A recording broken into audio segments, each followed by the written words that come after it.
हाँ तो दोस्तों IEX के क्वार्टर 4 के नंबर्स आ चुके हैं, तो उसी के बारे में हम इस वीडियो में बात करेंगे और जानेंगे कि आपको IEX के अंदर इन्वेस्ट करना चाहिए या नहीं। चलिए शुरू करते हैं।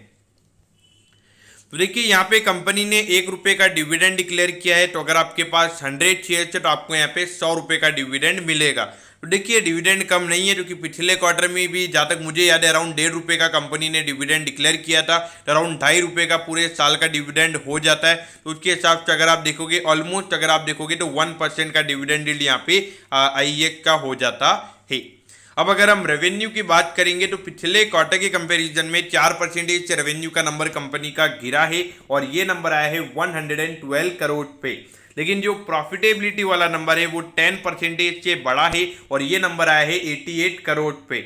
अब आपका क्वेश्चन होगा कि अगर रेवेन्यू का नंबर गिरा है तो प्रॉफिटेबिलिटी क्यों बढ़ी है? क्योंकि देखिए अराउंड 6 करोड़ का जो कंपनी को यहाँ पे प्रॉफिट हुआ है वो इसलिए हुआ है क्योंकि आपने देखा था कि जो अभी बीच में 5% का जो इंडियन गैस एक्सचेंज जो कि IEX की एक सब्सिडरी कंपनी है, तो वो उन्होंने IOCL यानी कि इंडियन ऑयल कॉर्पोरेशन को उन्होंने जो सेल किया था तो वहाँ पे उन्हें अराउंड 6 करोड़ का प्रॉफिट हुआ है और उसी की वजह से ये नंबर हमें इतना ज़्यादा देखने को मिल रहा है।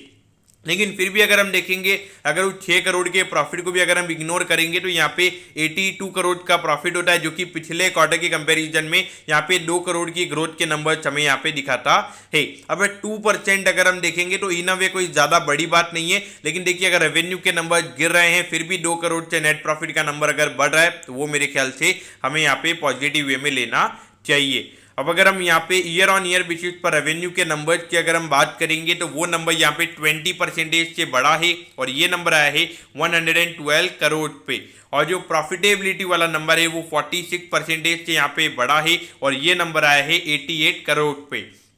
तो देखिए ये भले ही ये 6 करोड़ का वन टाइम का प्रॉफिट है, लेकिन अगर ये 6 करोड़ के प्रॉफिट को भी अगर हम इग्नोर करते हैं तो अराउंड अगर आप देखोगे जो नंबर यहाँ पे निकल कर आता है वो यहाँ पे अराउंड 35% की ग्रोथ का नंबर यहाँ पे इंडिकेशन देता है। तो देखिए नॉर्मली भी अगर आप देखोगे अगर हम ऑपरेटिंग प्रॉफिट के बेसिस पर भी अगर हम बात करेंगे तो 35% की growth year on year basis पर अगर हम देखेंगे तो ये कोई छोटी मोटी ग्रोथ का नंबर नहीं है। तो इस पॉइंट ऑफ व्यू से देखा जाए तो अच्छी बात है। उसके अलावा अगर आप देखोगे आने वाले टाइम पे जो इनकी सब्सिडरी कंपनी है इसका नाम है इंडियन गैस एक्सचेंज, तो वो कंपनी भी लिस्ट हो सकती है।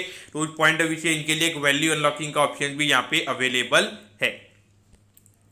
तो देखिए दोस्तों 18 पे यहाँ पे IEX का स्टॉक अभी ट्रेड हो रहा है अपने ऑल टाइम हाई से अगर हम कंपेयर करेंगे तो मोर देन 30% यहाँ पे IEX का स्टॉक गिर चुका है और पिछले कुछ टाइम से अगर आप देखोगे 3 से 4 महीने से यहाँ पे 200 से 250 रुपीज के लगभग ही ये स्टॉक अभी ट्रेड हो रहा है। यानी कि इन अ वे अगर आप देखोगे टाइम करेक्शन यहाँ पे IEX में हुआ है और IEX की अगर हम बात करेंगे जिस तरीके से पावर ट्रेडिंग जिस तरीके से पावर डिमांड यहाँ पे बढ़ रही है तो वहाँ पे डेफिनेटली एक डिमांड एंड सप्लाई के पॉइंट ऑफ व्यू से वहाँ पे एक प्लेटफॉर्म चाहिएगा। मैं मानता हूँ कि यहाँ पे BSE और NSE के भी दो यहाँ पे उनके भी प्लेटफॉर्म है तो वो भी यहाँ पे compete कर रहे हैं। लेकिन देखिए एक अर्ली मूवर एडवांटेज यहाँ पे IEX को मिला है। अगर हम लिस्टेड सिक्योरिटीज के अंदर भी अगर हम देखेंगे तो अगर आपको पावर ट्रेडिंग प्लेटफॉर्म के अंदर इन्वेस्ट करना है तो ये अकेली कंपनी लिस्टेड है, उसके लिए एक चार्सिटी प्रीमियम भी ये कंपनी एंजॉय करेगी।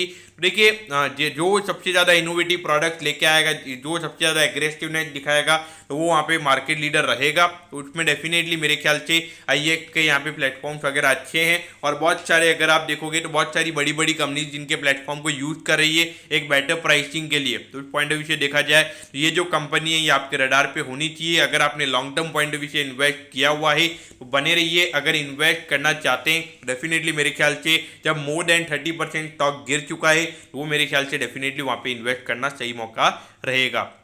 तो दोस्तों मैं होप करता हूँ कि IEX के क्वार्टर 4 के जो नंबर्स हैं उसके बारे में आपको सब कुछ समझ में आ गया होगा। अगर आपकी कोई भी क्वेरीज है आप कमेंट कीजिए, मैं ज़रूर आपके कमेंट पर रिप्लाई करूँगा। ओके दोस्तों, thank you, have a nice day.